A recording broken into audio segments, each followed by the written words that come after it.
El gran diseño de Stephen Hawking.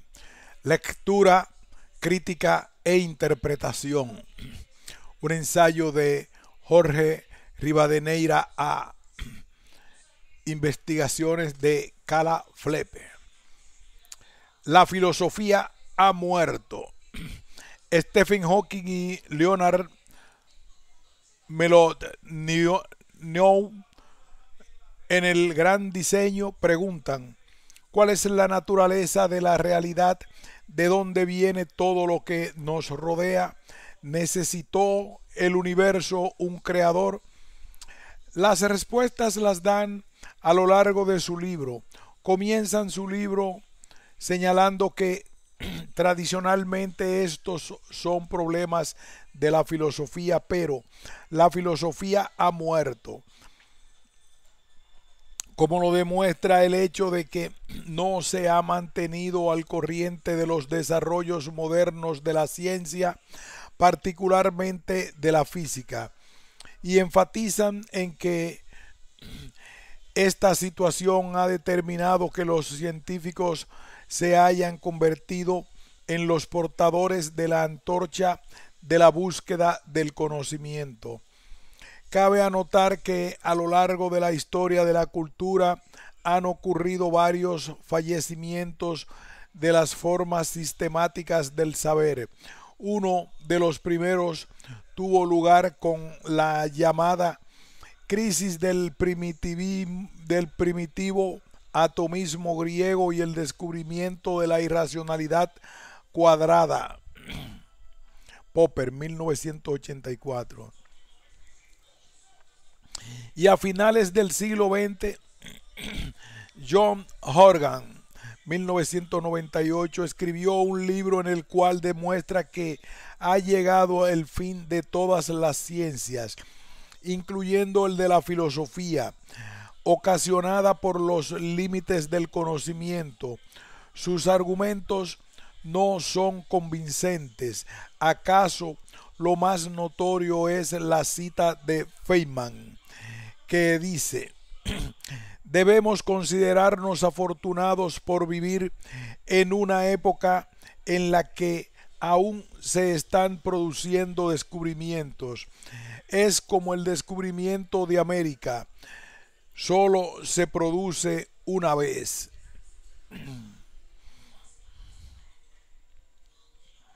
Ahora le ha tocado el turno a la filosofía, pero los testigos de su muerte han olvidado que Kant, en la Crítica de la razón pura, dice que la ciencia sin filosofía es estéril e inútil la filosofía sin la ciencia.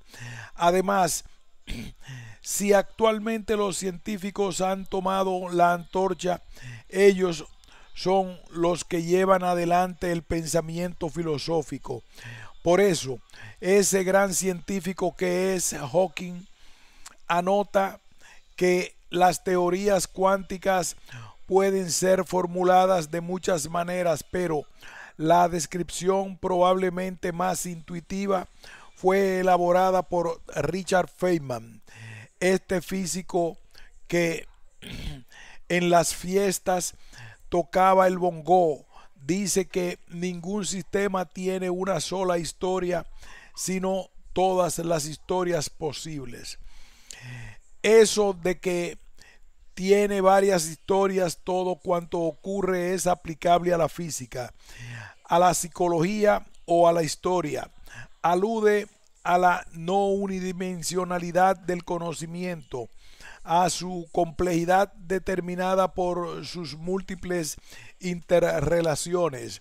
Además, tiene que ver con la transdisciplinariedad, habida cuenta que todas las ciencias son sociales porque han sido inventadas por el hombre. Marx, 1975. Como lo anota Marx y posteriormente lo corrobora Edgar Morin, 1977. Inmediatamente, los autores de El Gran Diseño anotan que en el pasado se consideraba que se podía conocer el mundo gracias a la observación directa. Hoy, cualquier estudiante sabe que eso es imposible porque se observa el mundo siempre a través de los lentes de aumento de alguna teoría.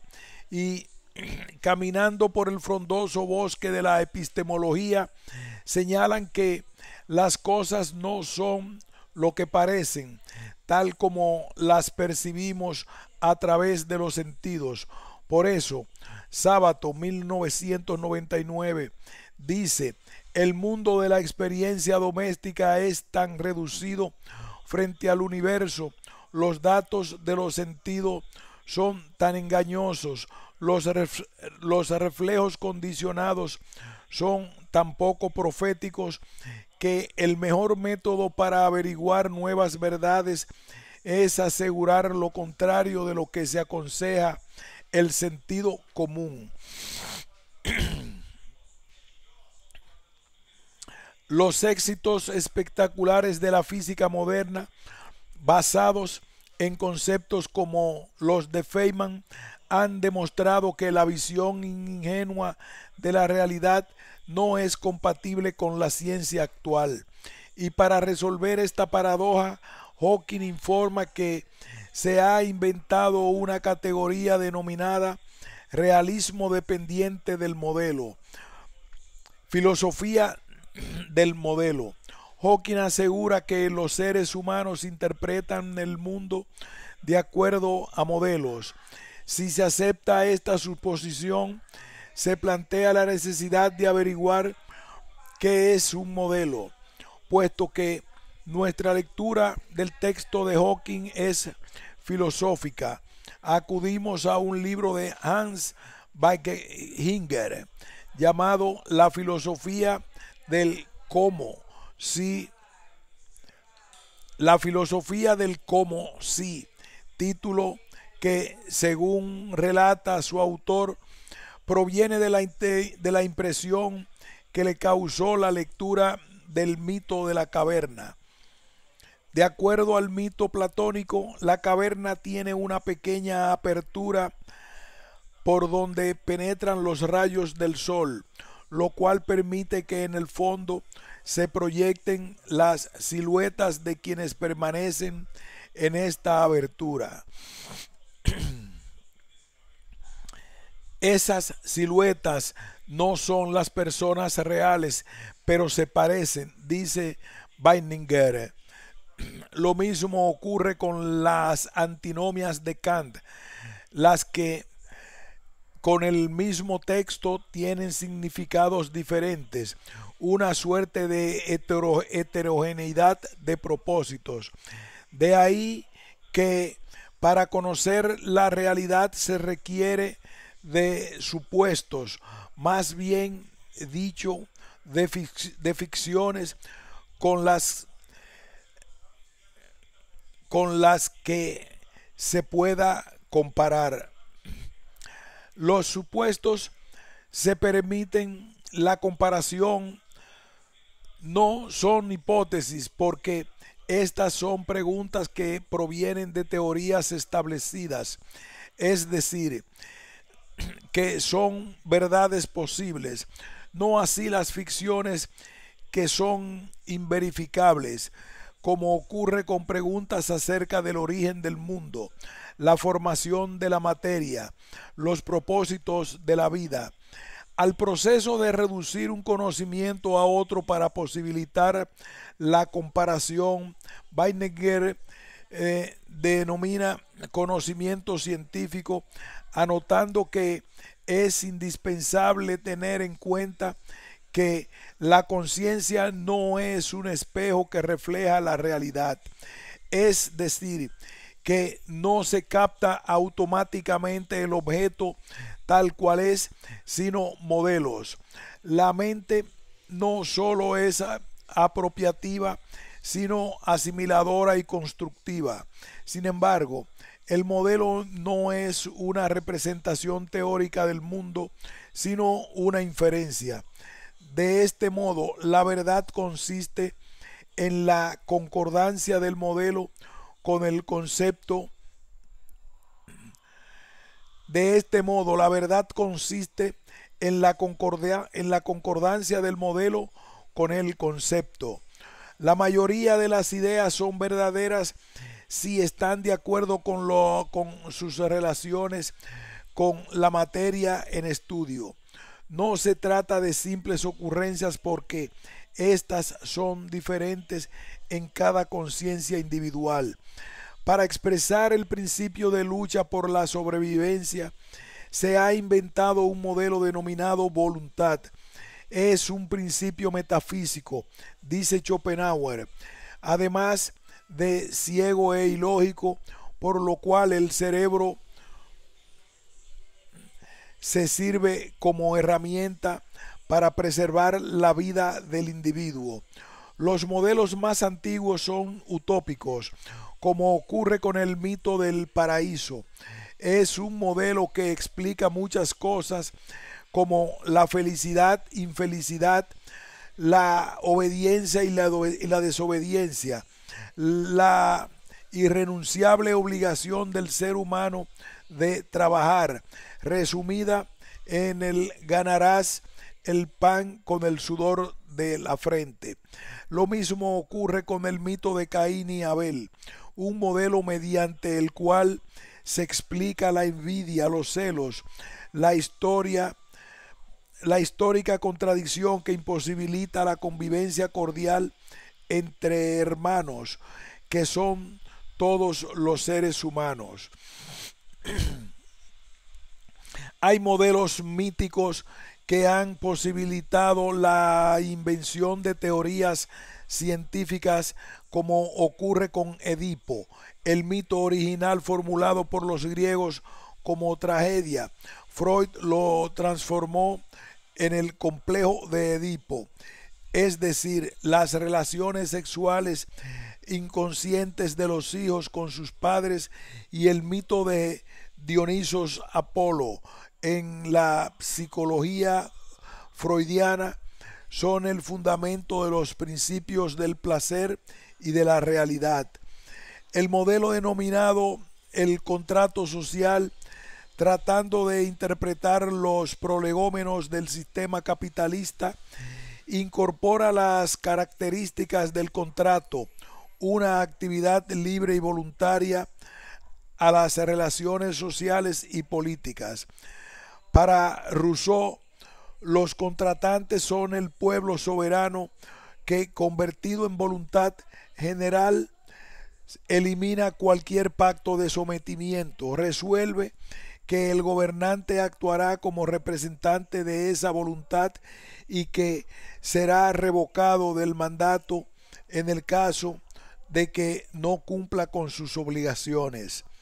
Hobbes parte de los conflictos sociales caminando por los linderos de lo empírico, inventa un modelo de sociedad en la que hay una guerra universal de todos contra todos, donde el hombre es lobo del hombre. Semejante situación puede conducir a la desaparición de la humanidad. Para evitar esa hecatombe, los seres humanos convienen en unirse y en una asamblea universal. Convertidos en pacto social, deciden someterse a una persona jurídica a la que denominan Leviatán o Estado. En tanto poder, con tanto poder que elimina el pacto social y, de acuerdo a un pacto y sometimiento, impone su autoridad aun cuando sea contra la voluntad de los mandantes. Actualmente, la teoría de la justicia fundamentada en el contrato social es el modelo de John Rawls. Adam Smith crea un modelo basado en que el trabajo es una actividad innata de la humanidad y de que los seres humanos son egoístas por naturaleza, es decir, que lo producen unos, lo permutan con lo que producen los otros, no por amor al prójimo, sino por el interés de poseer lo que no tienen. Adam Smith crea un modelo basado en lo que el trabajo es una actividad innata de la humanidad y de esos que los seres humanos son egoístas por naturaleza. Es decir, que lo producen unos, lo permutan con lo que producen los otros, no por amor al prójimo, sino por el interés de poseer lo que no tienen. Ese es el fundamento de la economía política de su invención. Existen ficciones jurídicas también, como esa de que la ignorancia de la ley no excluye persona alguna. Convertida en realidad social, no se puede excusar con el argumento de que se mató o robó por desconocer las leyes que lo prohíben. Y hay modelos científicos tan convincentes como el del Big Bang, que se han convertido en verdad científica aun cuando sea imposible demostrar empíricamente cuándo y cómo tuvo lugar esa explosión de un átomo. ¿Qué es la realidad? En el capítulo denominado ¿Qué es la realidad?, Hawking anota que no hay teoría independientemente del concepto de realidad y, retomando el problema del modelo, informa que él ha adoptado una perspectiva a la que denomina realismo dependiente del modelo, de acuerdo a la cual se interpreta la ciencia moderna. De acuerdo a esta concepción científica del mundo, por ejemplo, los conceptos de realidad referentes al planeta Tierra y al universo han cambiado desde el antiguo modelo de que la Tierra es plana y está sostenida por enormes tortugas. De ahí que pasó al modelo de que la Tierra está inmóvil en el centro del universo. Luego de que gira alrededor del Sol porque es un planeta que pertenece al sistema de esa estrella dentro de la Vía Láctea. Se viene discutiendo desde Platón qué es la realidad, y la ciencia clásica ha determinado que es aquello que existe externamente, con propiedades específicas como la masa y la velocidad, con independencia de la voluntad del observador.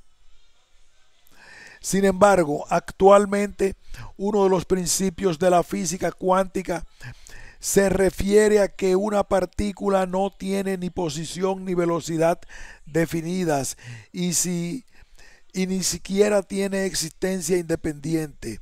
Es decir, la que sus características ha sido posible establecerlas mediante aparatos de alta tecnología manipulados por un observador.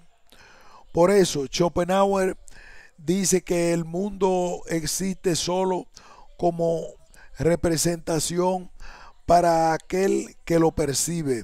El mundo entero no es objeto más que para el sujeto. En otras palabras, el hombre es la conciencia del universo, y si desaparece, con el supuesto de que desaparezca, nadie sabrá cuáles fueron las fuerzas cósmicas que lo causaron. Algunos científicos opuestos al realismo dependiente del modelo han propuesto que la ciencia debe limitarse a las cosas que pueden ser observadas, y antes de que se formule el principio del realismo dependiente del modelo, se rechazó la tesis de Pasteur acerca de que hay microbios, organismos invisibles causantes en las enfermedades. También se negó la existencia del átomo por cuanto nunca será posible que se lo vea. Berkeley, por ejemplo, aseguraba que se trataba de palabras que solo existen en la mente. El realismo dependiente del modelo ha zanjado esos debates porque carece de sentido preguntarse si un modelo es real o no. Solo hay que preguntar si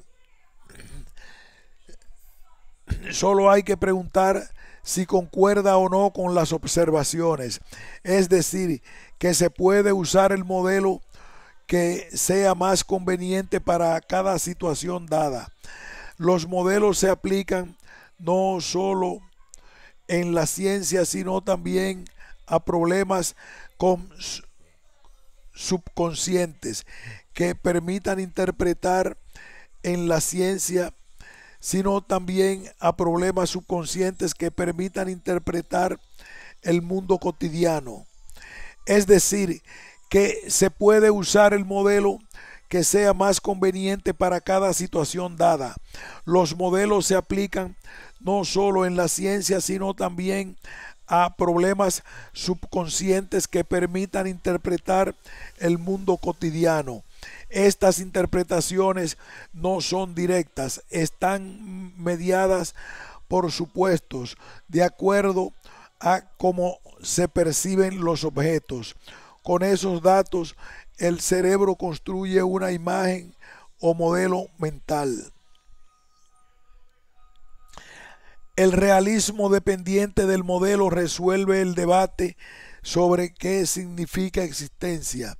Los rayos catódicos no se ven y actualmente todos los físicos creen en los efectos de los electrones, aunque no se puedan ver. Actualmente algo de eso ocurre con la llamada partícula de Dios, a pesar de que suponía que existe. Su verificación lucía imposible hasta hace unos días, cuando la prensa anuncia que finalmente fue comprobada su existencia. El realismo dependiente del modelo permite la discusión acerca del origen del universo.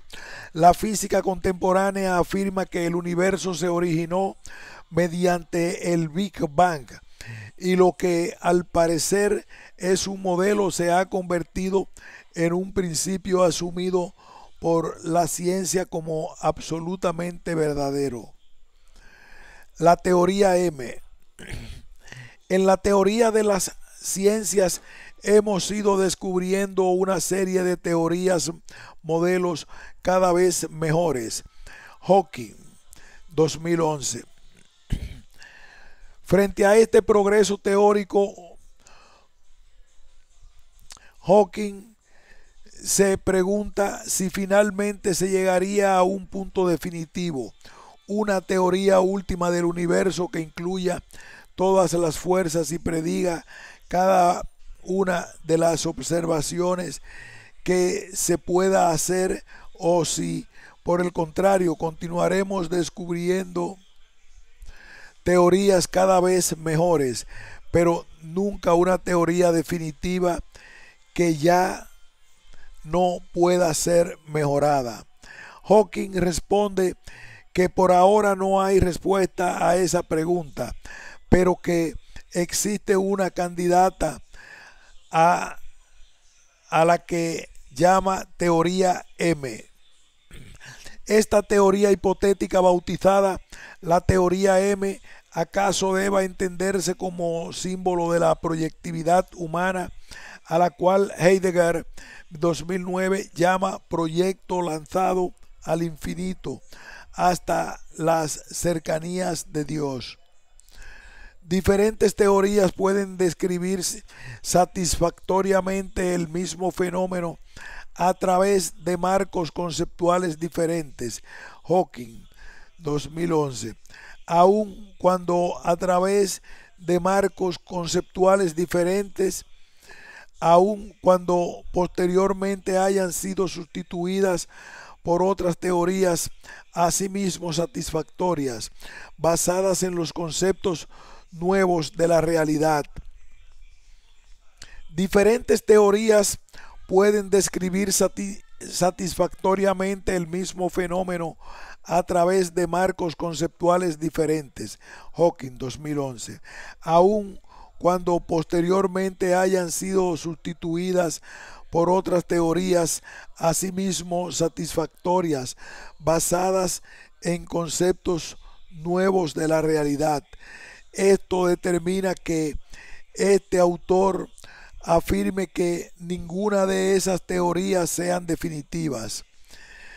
Son verdades que se han dado en las múltiples teorías del universo.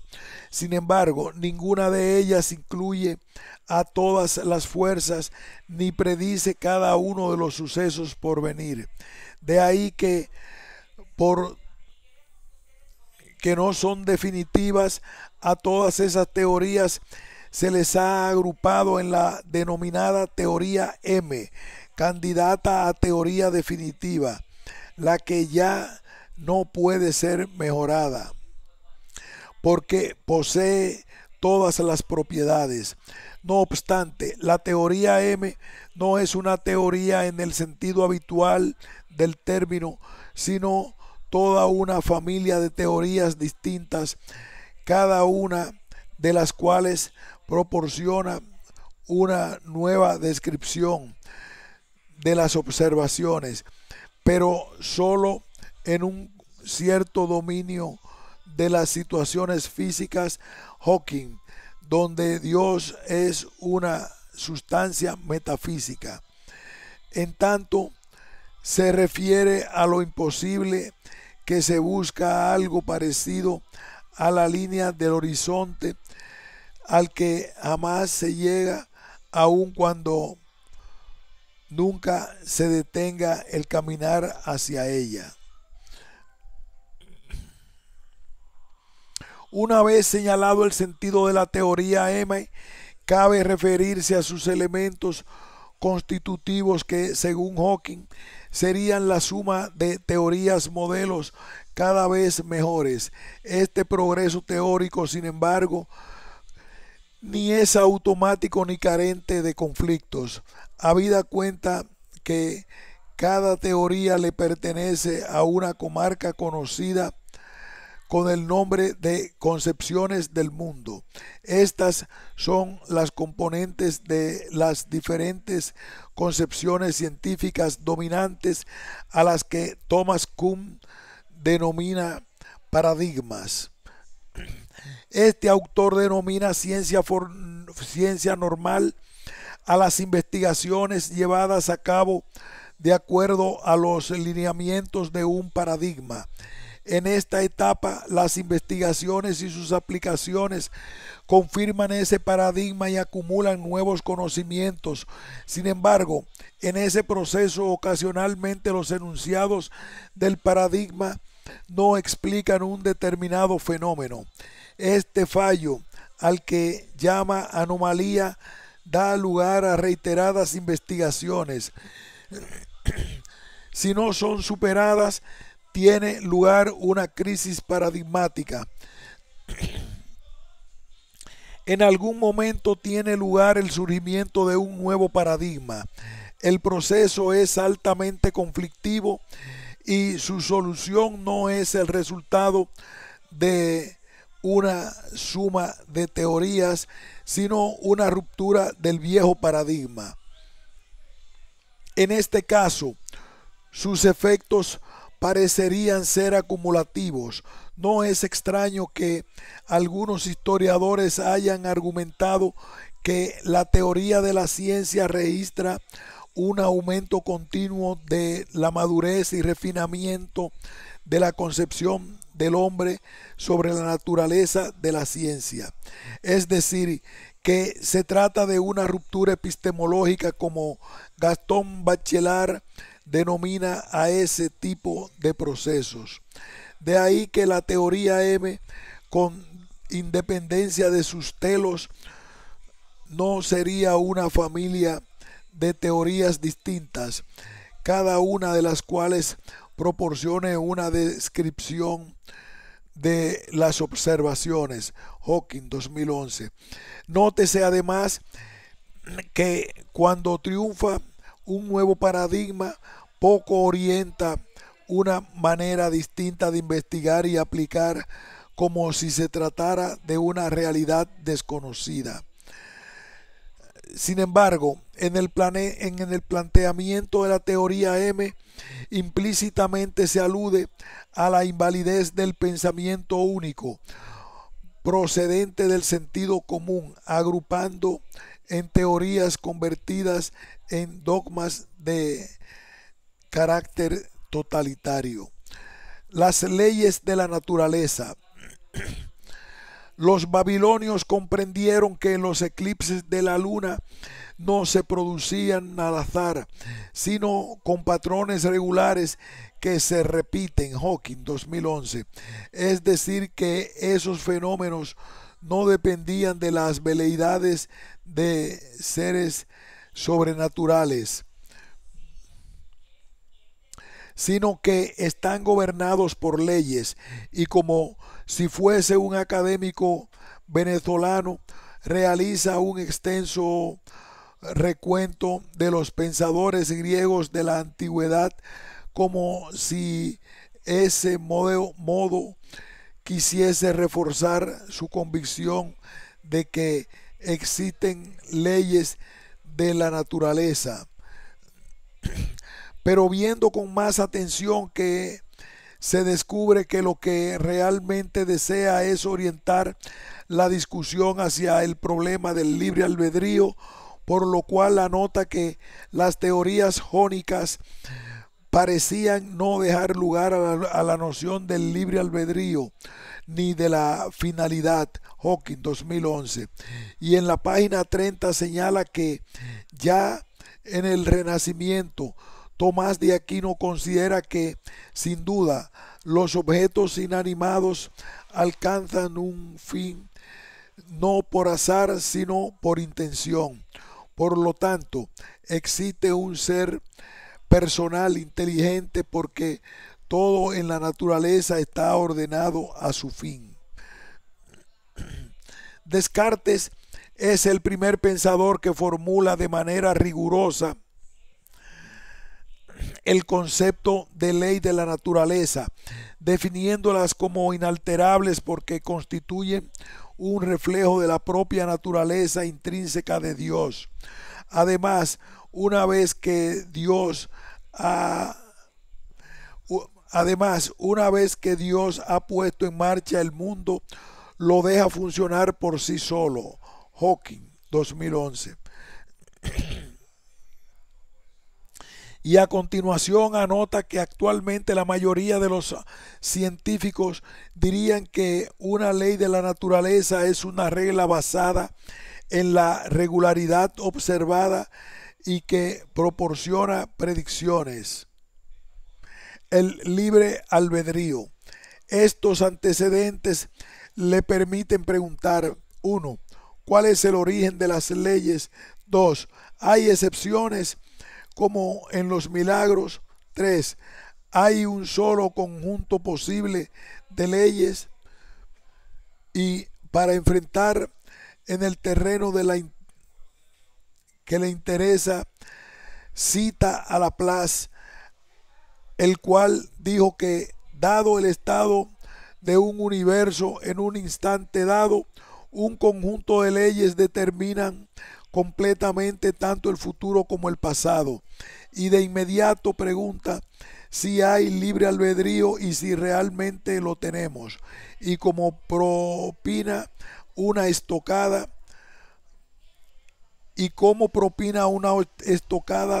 formula una serie de preguntas como, por ejemplo, ¿en qué punto del árbol de la evolución se desarrolló? ¿Tienen libre albedrío las algas verdes o las bacterias?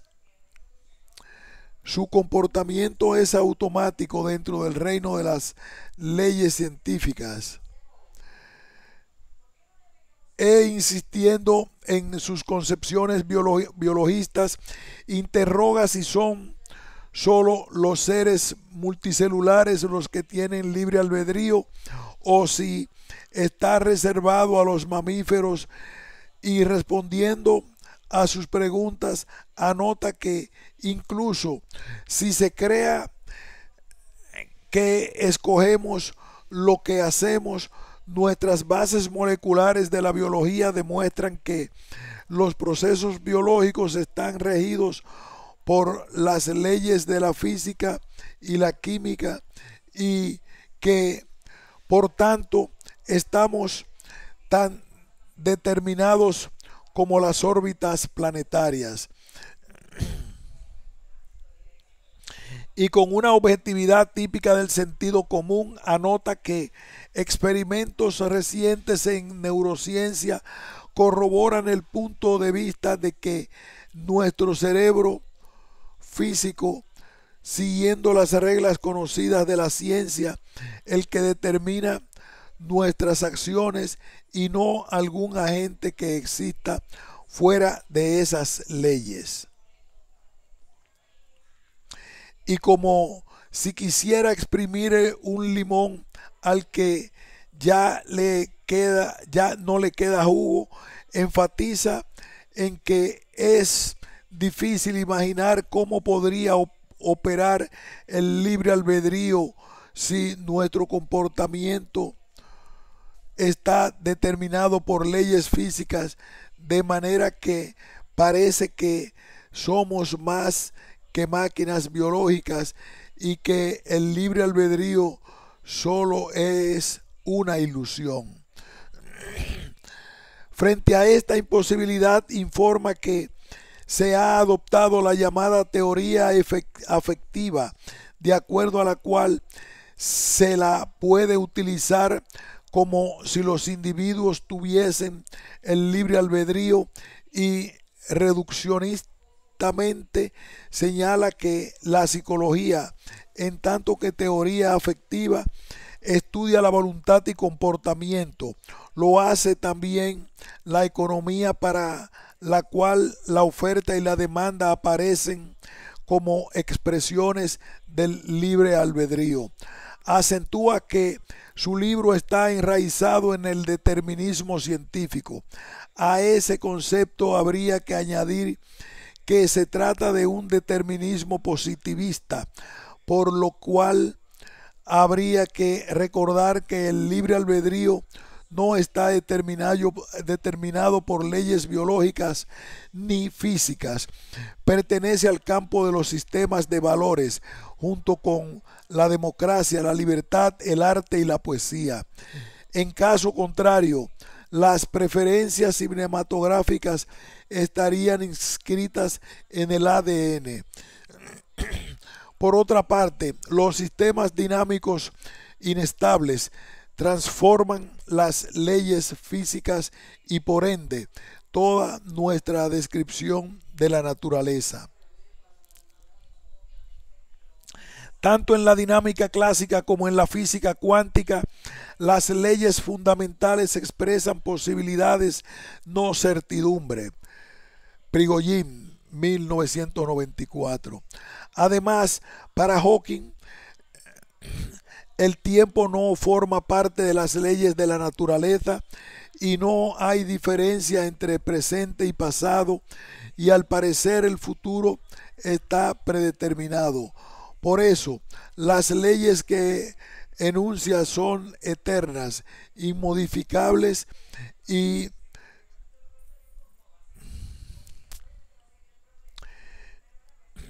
por eso las leyes que enuncia son eternas, inmodificables, y la naturaleza luce pasiva, sometida a leyes deterministas. Para Prigogine, en cambio, el tiempo es colaboración. De ese modo podría ser creación y elección. Tampoco toma en cuenta la entropía, elemento activo de la evolución de la naturaleza. Fin de este ensayo.